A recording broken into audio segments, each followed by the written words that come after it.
Okay, so we're now on the final stages of this build. As I showed you in the last couple of videos, I've got all of the major components installed and mounted into this case. The next step for me is to get all the data and power connections connected. I need to power up the motherboard, power up all the hard drives and all the extra components, and make sure that all my data connections are right. Get the power button on the front of the case hooked up. I may also be adjusting some of these fans or some other miscellaneous things inside. One other thing I'm planning to do with this cooler, mount another 120 millimeter fan on the back side of this.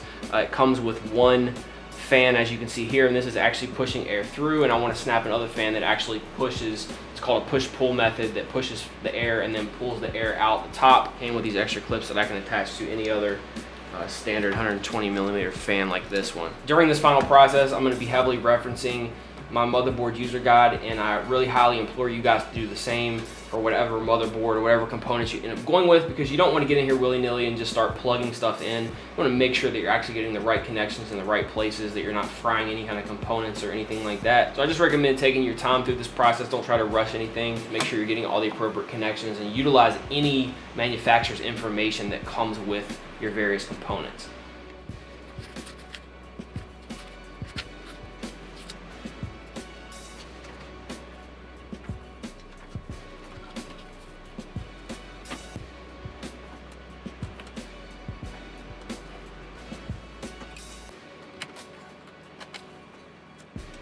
All right, so next I've got 4 SATA cables. These are the 2 that came with the motherboard, and these are just 2 extra cables that I had. So I want to connect all 3 hard drives as well as the optical drive, and then afterwards I'm actually going to get into this bag of modular cables that I mentioned in the past video that came with the power supply, figure out which connections I need and go ahead and attach those. Here's for SATA power, here's your standard Molex connectors for fans and various things. Here's a PCI Express power cable that I'll be using to plug into the video card as well.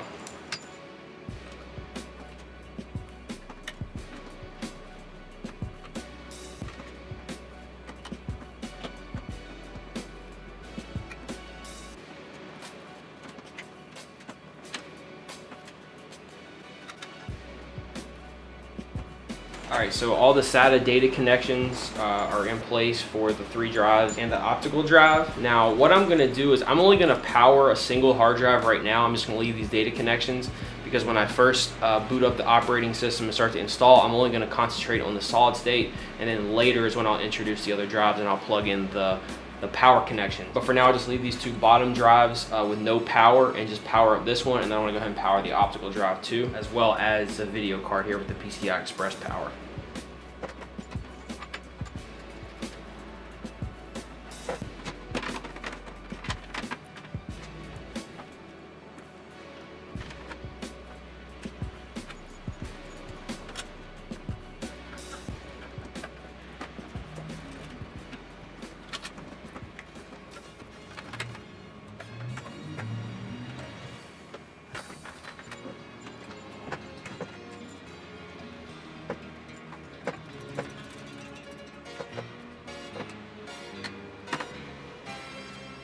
All right, so the next step for me, and this is really where it becomes even more important to pay attention to the pinout on the motherboard, is for the power switch in the front, the status lights, and also the quick access USB ports.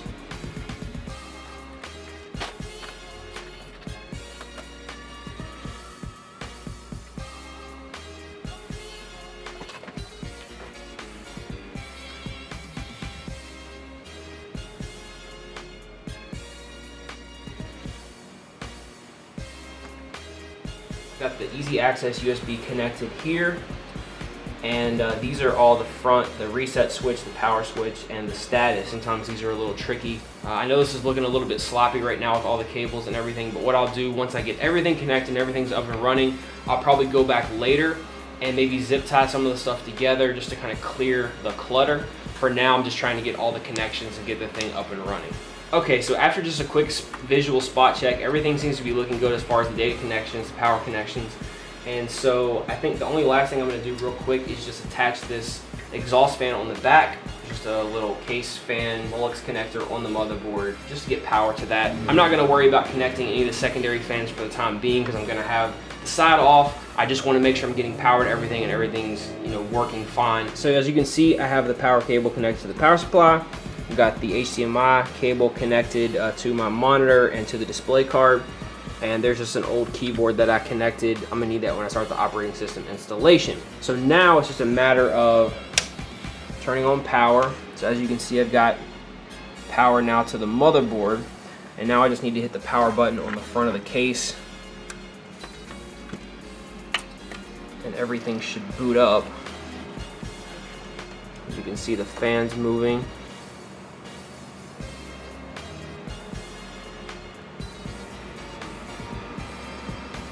So everything looks good as far as I can tell. As far as internally, the system is basically just now asking for a bootable drive, which I've got the drive connected. It's just a matter of getting the operating system installed so I can get this thing up and running. Some of you were asking too, how much this system cost in total to put together. Now what I've done is I've itemized all of the various components in the description of this video as well as the past videos, and you can plug all that information into Google. You can find your favorite retailer if you're going to order from Amazon or from Newegg, and you can get a more up-to-date, accurate pricing for each component and kind of get a better overall idea of what it would take to build a comparable system. If you've got more budget, you might build something more high-end. If you don't have quite as much of a budget, you might scale back a little bit.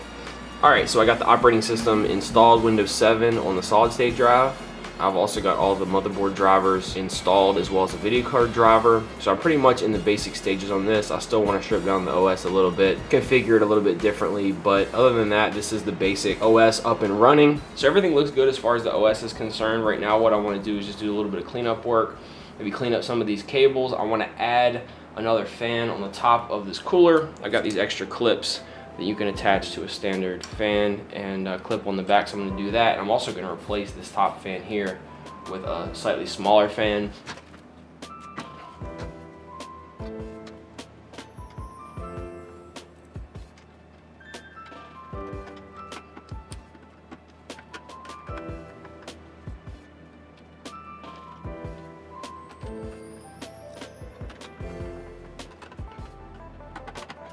Okay, so now I just want to snap this fan just like this, so it sucks air out the top, just like that. And this will plug in to this Molex connector here. I didn't show you guys before these fans. I mentioned a couple of the higher power fans that I had already mounted in the case. I don't know if you can see that, but that says 36 watt. What that means is at 12 volts, these fans pull 3 amps of current, and as they are super powerful and would cut your finger off if you actually got them caught in here, they're super loud also. The way that they're currently wired, I only have them running at 5 volts, but it's still a little too much noise for what I want. Later on, if I decide I need more airflow, you know, I may reconsider putting these back in. But for now, this is just a little overkill, especially trying to keep the noise down. So let's get it swapped out.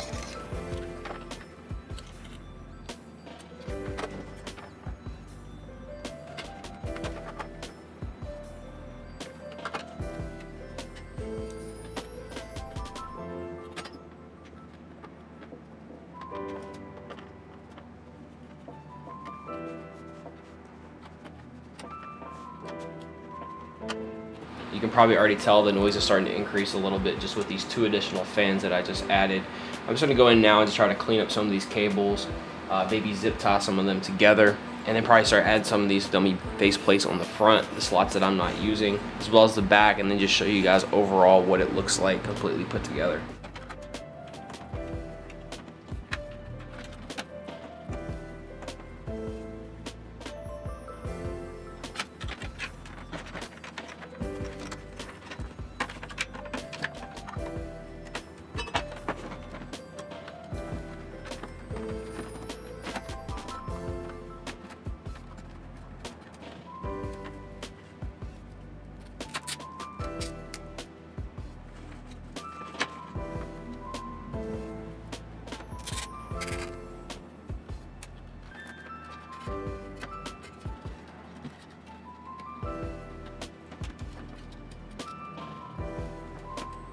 I tried to clean up as best I could. I tried to tuck some of these cables away down here at the bottom. I zip tied a few of these together, tucked them back here along the back side if you could see that. Tuck some away under here that aren't being used.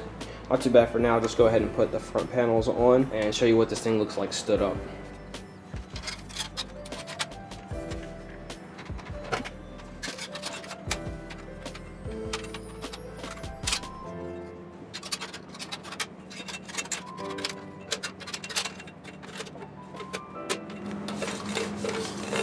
more or less this build's complete. I have a few things that I still want to do. I may add or connect a couple more fans. I'm going to let the temperatures dictate that. Once I start the overclocking, I'll be monitoring all the temperatures inside, and if it gets too hot, then I may need to add more cooling. But for right now, this should be fine. And then lastly, just the FireWire cards, just plug and play. That will allow me to connect my audio interface. That pretty much wraps it up. I'll put some various still shots on the screen so you guys can see the complete build from some different angles inside and out. It's a matter of getting in, installing all the applications, my music software, getting all of my files transferred over, which is going to be fun as always. I am also upgrading to Ableton Live 9, so that's something I'm looking forward to. Hopefully this helps you to some extent. For those of you who are considering a build or have built something in the past, maybe this will offer you some insight.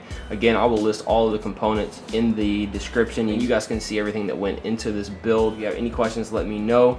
Thanks again for watching. I'll talk to you guys soon. Peace.